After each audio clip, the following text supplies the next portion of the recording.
Welcome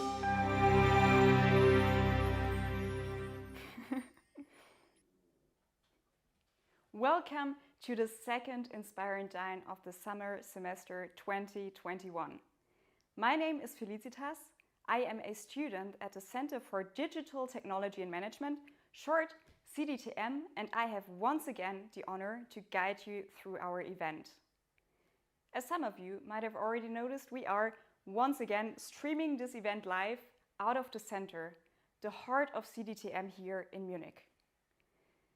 And under different circumstances, we would have been happy to welcome you here at the center in person, but seeing the online setting more as an opportunity, I'm thrilled to welcome guests as well as our speakers from all around the world. During the last semester, we established a small tradition of you letting us know from where you are joining our event. Let's not break with traditions. And for that purpose, we are using our Slido tool. You can find it on the right-hand side of the live stream. And throughout the whole evening, the Slido tool gives you the opportunity to interact with us. So let's try this one out. I'm curious to find out from where you are joining. And spoiler, our speakers are joining this time from Berlin, Hong Kong, and the Silicon Valley. So while you're busy typing, and especially for those of you who have not been at a Inspire&Dine so far, let me briefly introduce you to the concept of our speaker series. Each semester, the CDTM hosts 2 to 3 events where we invite speakers from diverse fields. They will give a talk of around 10 minutes, and after that, it is your turn. You will have the opportunity to ask your questions to our speakers in a 5-minute Q&A. For that, we warmly invite you to already come up with your questions during the talk and simply drop them into the Slido tool. And we will make sure to address them to the speakers for you. Which brings us to the speakers of tonight. This evening will be all around building digitally resilient organizations for the future. And once again, we made sure to invite 4 inspiring guests for you. But let's have a look at the agenda. First one up tonight will be, joining from Hong Kong, David Bishop. He is principal lecturer at the University of Hong Kong, and he will give us insights on how to create and scale social enterprises with the shared impact model. As our second speaker, I'm honored to welcome Adrian Locher at our virtual stage. He is the CEO and co-founder of Merantix, and he will tell us why we might better build ecosystems, not strategies. As our third speaker, I'm excited to welcome Alex Stamos, joining us from the Silicon Valley. He's adjunct professor at the University of Stanford and ex-CSO of Facebook. His talk will be about cyber at the forefront of geopolitical risks. And in our fourth speaker slot, I'm excited to welcome Katharina Wilhelm. She is principal at Index Ventures, and she will give us an outlook on entering a tech-driven post-COVID world. And after our talks, we warmly invite you to join our networking sessions, exchange with us, and simply mingle. You can find the link for that when you scroll down on the page, and there should be a Join Networking button, and the room's open once this event is over. But I'd say we jump right into the talks of tonight, starting with our first speaker, David Bishop. David Bishop is a business ethics leader, lawyer, and principal lecturer at the University of Hong Kong and Fudan University in Shanghai. He has broad legal experience in the US and across Asia. In his teaching, he focuses on a wide range of topics such as legal, ethics, and social entrepreneurship related matters. He consults companies with their CSR, pro bono, ethics, and social entrepreneurship initiatives, and he himself is founder and director of multiple nonprofit companies. In the Impact Lab, Mr. Bishop, together with his students, is constantly looking for commercial solutions to diverse problems in our world. How do the students come up with those ideas, and how do they succeed to create and scale companies? This will be answered by our first speaker tonight. A warm welcome to David Bishop. Thanks, Felicitas and the whole team. That makes me sound much cooler than I actually am.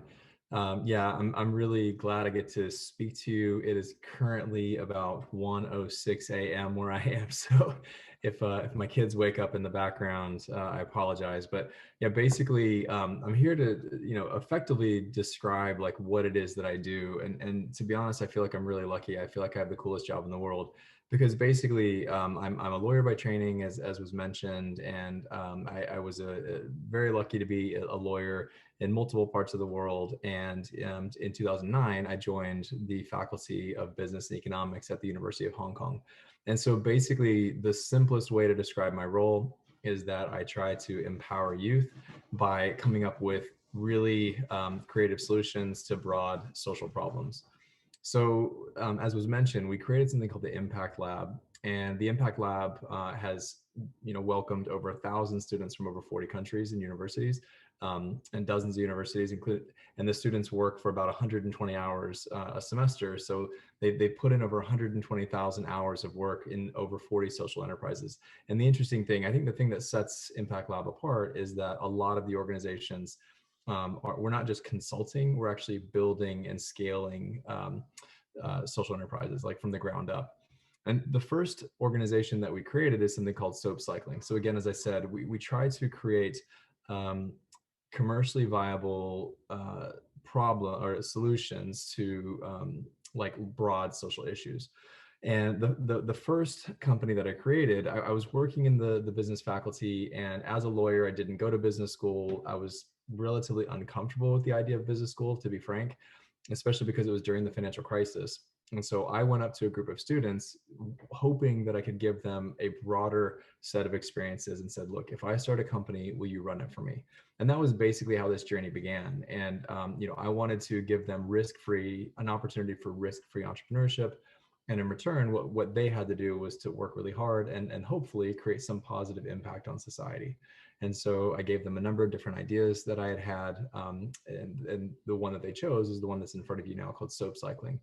Now, you may not realize this, but actually the single biggest killer of children globally for the past many decades and really centuries are diarrheal and diseases and pneumonia. And the reality is that in Germany and the US, where I'm from, diarrhea and cholera and things like that don't really kill people anymore. But throughout the rest of the world, there's anywhere from 2.5 to 3 million children that die from these very, very avoidable and very treatable diseases. And yet simultaneously, the hospitality industry, which is all across Asia, including in Hong Kong, they throw away millions of, actually billions of bars of soap every single year. And so we had the problem statement: how do you help children get access to better sanitation and hygiene? We had a solution: grab the soap that's being thrown away every single day by the hospitality industry, throw those things together, and then Soap Cycling was born. So Soap Cycling is the first and still largest soap recycling organization in Asia. We're now in 6 countries. And it was created, although soap is at the center of Soap Cycling, the reality is Soap Cycling was the kind of impetus for what we now call impact-based learning and the shared impact model, because we used soap as a youth empowerment tool to create a pedagogical sandbox wherein our students could try ideas, they could succeed if they worked out well, but also we gave them opportunities to fail. And I think that's what a lot of our students have been missing. And the key to success is really learning how to fail well and to fail up and to improve yourself as you go. And so Soap Cycling became the first of now many organizations. Now, we learned a lot of lessons with Soap Cycling, and a key to being a successful entrepreneur is first identifying the problem, whatever it is. Because the reality is, starting a social enterprise, starting an NGO, and starting a for-profit scalable business, the process and the questions you have to answer are very, very similar. But the issue is that most unsuccessful entrepreneurs try to create solutions for themselves. Instead, you have to start with the problem statement, identify who your core customers are, and then reverse engineer that solution. And so the way that I say it in the social impact space is that you have to really be inside the box before you can think outside the box, because there's a lot of people out there that are creating solutions to problems that they don't really understand. And of course, they're not going to create solutions that will work. And so throughout that process, what that means is you have to really honestly and objectively ask yourself, will your proposed solution actually alleviate or hopefully end that problem, or will it potentially make it worse? And you'd be surprised how many people, because being an entrepreneur, you put so much of your heart and your soul into what you do that it's very hard for people to be objective and to ask, is this actually going to work? Is this actually going to be scalable? And instead, they throw good money after bad, and they keep getting deeper into that hole. And they may end up 5-10 years later and have a failed product or failed idea, and because they weren't willing to be objective and ask themselves questions like that right up front. And the last thing on this that we learned is that you had to become a voracious learner. And so as an example of this, a lot of our social businesses, they started from an initial problem statement. And then as we learned more and more and more about the issue, we'd create one business. And then as we learned more, we could identify another gap. So then we could create another business to fill that gap. And then that led to another gap and another gap. And as our network and our knowledge grew, the solutions also grew. So this is a picture of the HSBC building in Hong Kong pretty much every Saturday and Sunday of the year. These are foreign domestic workers from the Philippines and from Indonesia. And there are around 400,000 of them. Now, you may not realize this, but about 2/3 of the world's human trafficking and modern slavery occur within Asia. And the reality is that a lot of them are migrant domestic workers like this. And so through this process, through my legal expertise, we started our first business relating to these women called the Fair Employment Agency. And the problem statement was very simple. So human trafficking and modern slavery are largely tied to what is known as debt bondage. And as you can see here, basically you have an unethical agency that's going to bring a migrant worker from a poor country like the Philippines to Hong Kong, and they charge them an illegal fee, which is then financed by a moneylender. And so we had a very simple solution. Don't charge them any placement fee, and instead that takes out the moneylender, and instead only charge the employer. So Fair Employment grew. It's now the second or third largest employment agency in Hong Kong. The co-founder, my brother-in-law who founded it with me, he's an Ashoka fellow and was able to receive a lot of accolades from that. But my point is, we learned so much from that process that we then created another company called Migrasia Global Solutions Limited, which focuses on all kinds of cool things, including data analytics and advanced metrics and technology to now predict when human trafficking is going to occur. So Migrasia last year accounted for over 80 million Hong Kong dollars in refunds given to migrant workers, which in between Fair Employment and Migrasia, each one accounted for almost 1,500 years of unpaid labor returned back to workers. That's 3,000 years of unpaid labor that was now returned back to these workers because of these social businesses. Now, again, that the education and knowledge that we gained from that, we identified that there was a massive education gap. So we were able to work with our partners at the University of Hong Kong and create Empower-U, which is now Asia's largest domestic or migrant worker education program. And it just goes on and on and on. So the idea is become a voracious learner about the problems that you want to solve, about the customers you're trying to reach. And as you do so, the gaps and the needs will become clearer and clearer. Now, I know I'm already basically out of time, but I just want to point out that you're going to have so many crazy experiences when if you ever set up a company, whether it's a social enterprise, a nonprofit, a charity, or a for-profit business. The closer that, if it's a social enterprise in particular, the closer you get to the heart of the problem, the greater the resistance. And I mean, I can give you so many examples if you're ever curious about bribery attempts and governments trying to get in the way, and people showing up at our offices and threatening us, and actually employees being put in the hospital, unfortunately, because when you're disrupting multi-billion-dollar criminal enterprises, obviously they do have an incentive to try to get in your way. But I want to point out that empowerment is really the key to all management. The question that I get asked more than anything is, how do you do so many things? How are you so effective? I'm not. The reality is I hire really talented people and I just get out of their way. And so I think that, as a young person, as someone who is going to be an entrepreneur, if I could teach you anything about being a manager, about being a leader, it's to surround yourself with talented people and then just get out of their way. Now, to conclude, I just want to point out that, the organization, we started noticing all these patterns that emerged, funding, office space, accounting. These are things that very consistently were needed. And so our umbrella organization is now Foundation for Shared Impact. So if you want to check out FSI, you can see it at shared-impact.com, shared-impact.com, and you can learn more about what we do. I'm just going to fly through these just based on time and say, in conclusion, two things. Number one, it's all about the people. This is just a small number of the amazing leaders around the world that we've been able to kind of interact with and work with and touch in our lives because of the work that we do. And the second thing is because I know that many of you are students, we're offering you something free. So because you're attending today, this is not a sales pitch. There's no credit card that needs to be involved or anything. But one of the companies that we created and run is called Weeva. It is a Chrome extension. It has almost 600,000 users around the world. Most of them are university students. And so you can use that code at the bottom. The Weeva allows you to highlight, annotate, and collaborate with people on the internet. So anyway, that's my gift to you. If you're interested, please feel free to take that. And with that, I'll stop and take questions. Sorry for going a little bit over, Felicitas.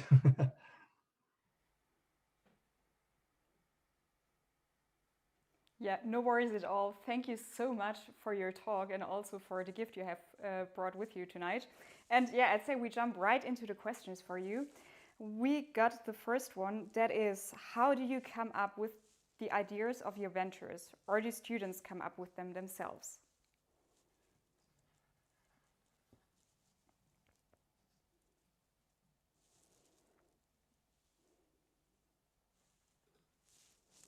Entrepreneurs want to be the creator of the idea. And the reality is that there is nothing disrespectful about, learning from what other people have done and mimicking and working off of good ideas that already exist. And so, a lot of what we've done is we'll just look at what has been successful in other places and then adapt it to a different location, or think about how we can modernize or utilize what other people have done in a more efficient way. And so, yes, some of the ideas come from students. So Weeva, the company you're looking at right now, was actually started by students. Soap Cycling was started in conjunction with students, but it was my idea that I had taken from another organization. And again, the reality is we just think of the problem first, and then we think of the most efficient solution, no matter what that might look like. Understood. So we already have another question coming up for you. That is, what are the trade-offs between being a social startup and making profit? Can you have both? Yeah, of course. If you create a social startup, you better aim to make profit. Otherwise, you're going to have a very stressful existence. It doesn't mean that it's always going to work, but it's also fair to point out that three-quarters of all startup businesses fail within the first year, and it's like 90% fail within the first 2 years. So I don't think I think people need to get we are what we call structure agnostic, whether it's for-profit, not for profit, we don't care. We're trying to find, we identify the problem and therefore the customers, or the people we're trying to impact, the beneficiaries, and then we create the most efficient solution. Sometimes that's a for-profit business. Again, Weeva in front of you is a for-profit business. Sometimes it's not for profit, but not tax exempt and charitable. Sometimes it's fully philanthropic and tax exempt. So worry about the structure after you identify the most efficient solution to whatever problem you're trying to solve, and then you can build the business around it. And yes, like even charitable entities should be profitable in an ideal world. So the question of whether it's charitable or not, or social impact or not, only has to do with what you do with the profit, not whether you make a profit. Understood. Very interesting. Thanks so much. And now there's a question that's, mostly relevant to the students amongst us. What's the most impactful thing we as students can do? Get to know a lot of rich friends. I'm just kidding. No, I would say, like, honestly, there's only two pieces of advice that I think that have ever been useful, and it's work really, really, really hard and be nice to people. And I think that applies in all scenarios. The reality is the world is changing very, very quickly. If you're taking advice from somebody like me who's in his 40s, if you're taking advice from your parents, if you're taking advice from others in society that are used to things being a certain way, the reality is it's not necessarily bad advice, but it's definitely not going to be exactly pertinent, because no one really knows what's going to be happening. The world is changing at a rapidly increasing pace, and with AI and machine learning and cryptocurrencies and all these things that are happening now, what it means is you have to be more flexible than ever before.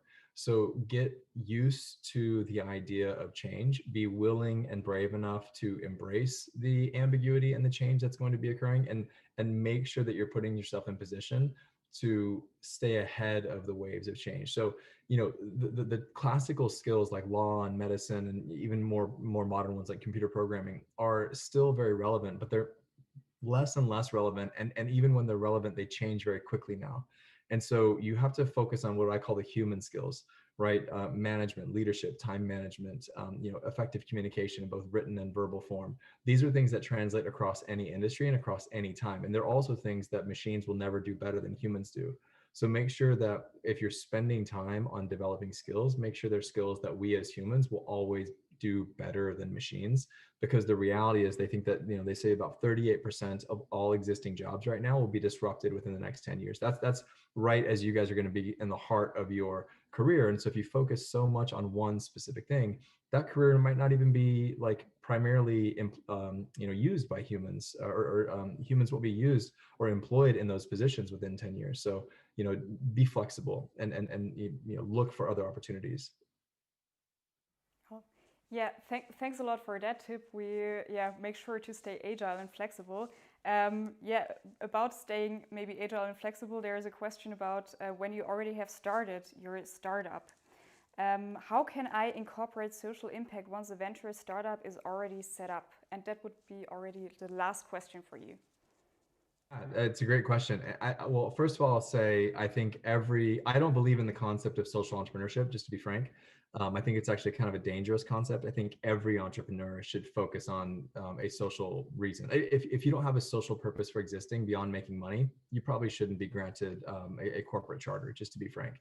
And so the question then becomes, what is the purpose of the business, and how are you using that business to serve society, right? I mean, every business at its core provides employment, provides tax revenue, provides needed services for the community. And so I think the question then becomes, what is the purpose for your business, and how can you make sure that you're incorporating that into everything that you do? And I think that's really the key.